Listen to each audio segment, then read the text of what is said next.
Hello and thank you for joining me in this Mind Mastery video. Today I wanted to continue with the same subject as in the last video. So, building this relationship with the unconscious. The last time I was talking about this brief idea of the unconscious kind of directing our life on this path of development and supporting us all on moving from one stage to the other. And I kind of gave this brief overview of the purpose of the unconscious and how it can manifest itself. And today I'd like to kind of dive deeper into this subject and maybe use some practical examples of how it might manifest itself in everyday life and what can we do to build this better relationship so that there's this balance between the conscious and the unconscious mind, which is super important in our own growth, because as I've said the last time, the more conscious control and the more conscious kind of force we exercise, the more space we take up in our own life, and we kind of jam or block the unconscious processes that might manifest itself. So, from personal experience, I think that the unconscious can kind of manifest itself in these weird ways and forceful ways as well. So I've seen it countless times when I had these different impulses, I had these different ideas or what to do or where to go or what to say or, what relationship I want to build and so on. And the moment I didn't listen to these impulses, that's where things started going wrong for me, right? So it's a kind of build-up process. Things stack up, essentially.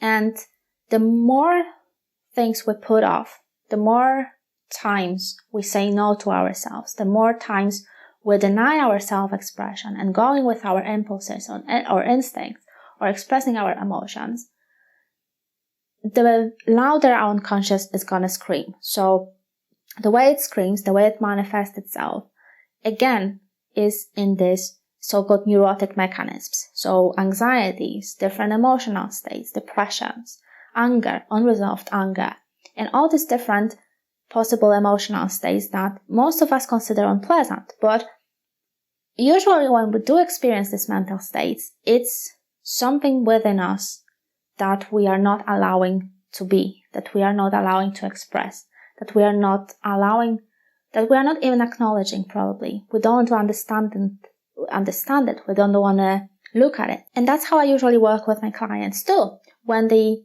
do experience certain emotional state, I like to give them this opportunity to explore what is this emotional state asking of you. For example, what is this anxiety or depression asking of you? What is this situation that you are in asking of you?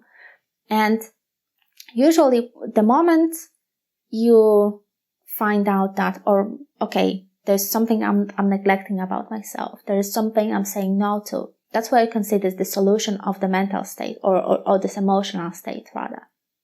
So in this example, you can see the power of the unconscious and what it can do to us if we, go through our life kind of looking the other way or saying no to ourselves or denying our self-expression.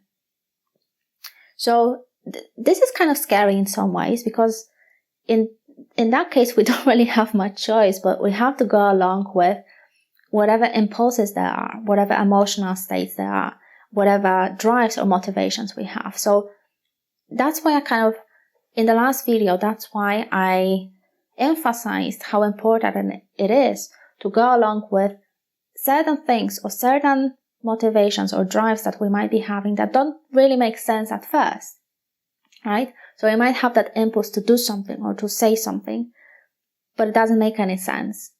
And we might think, the society kind of teaches us from early ages that, we need to control things. We need to be rational or logical, and we need to put our lives together in a sense. So this attitude doesn't allow for much space for the unconscious to manifest itself as it is. And all these different lessons, all these different impulses that we might feel, I'm not sure how else to call it, so I'm just calling it impulses because that's how it feels to me. But all these little things, they they have one goal in mind, which I talked about in the last video, which is, however you want to call it. It could be individuation, self-realization, self-actualization, or simply growth and moving on the spiral of development towards the next level.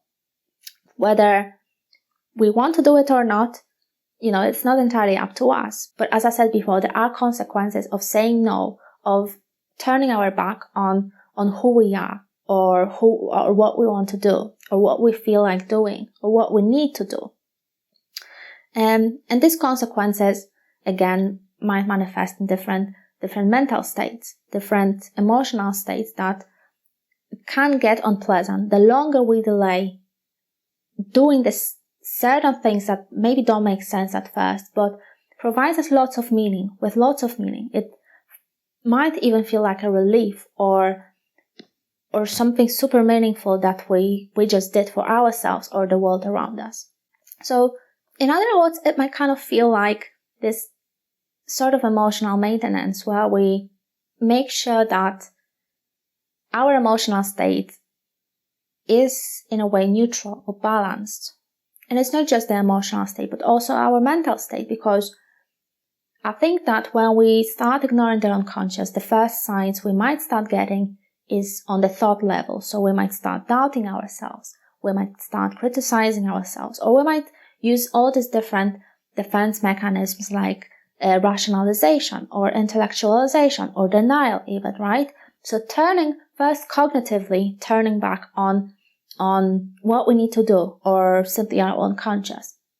If that doesn't work, the unconscious will start shouting even louder. So we're going to start experiencing different emotional states like depression or anxiety or unresolved anger or shame, for example. So all these different feelings that we associate with struggling, right? With not being able to move forward.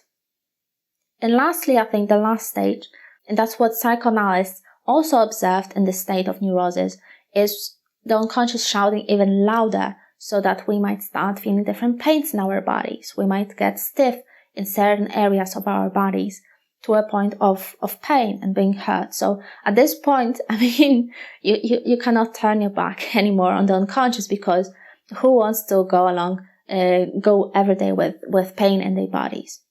So essentially kind of comes down to this idea of mental hygiene, where we make sure that we satisfy our unconscious. So we do what it wants us to do, in a sense. And I know that sometimes maybe it's not possible because, for example, there might be certain impulses coming from our shadow that are super destructive or really terrifying for ourselves and from other people. So in these situations, we can't really go around and satisfy every single need that we're having. But it is possible to find alternative. For example, Fritz Perls, who was the founder of the Gestalt therapy, said that even using our imagination could be enough to satisfy a particular need. So from this perspective, from the perspective of Gestalt psychology or Gestalt therapy in particular, satisfying these needs is crucial to the balance, to feeling kind of relieved and light and balanced, because each unsatisfied need will be kind of bugging us to a point of experiencing different emotions or different mental states or different physical pains or physical alignments. And the moment we satisfy that need, that particular need, it goes away from our awareness, so we are free to start paying attention to different things. As we can see, another element that is important in building this good relationship with our unconscious is paying attention to how we feel and why we are feeling in a particular way. So where are our feelings coming from? What is it, or rather the important question that we can ask ourselves is, what is it that we are denying ourselves? What is it? When was the last time that we said no to ourselves? Why did we say no in the first place? And looking for these unfinished situations that linger in our unconscious and prevent us from feeling good, right? Feeling light, feeling balanced. So I hope you guys found it helpful. Thank you very much for watching, and I'll see you next time.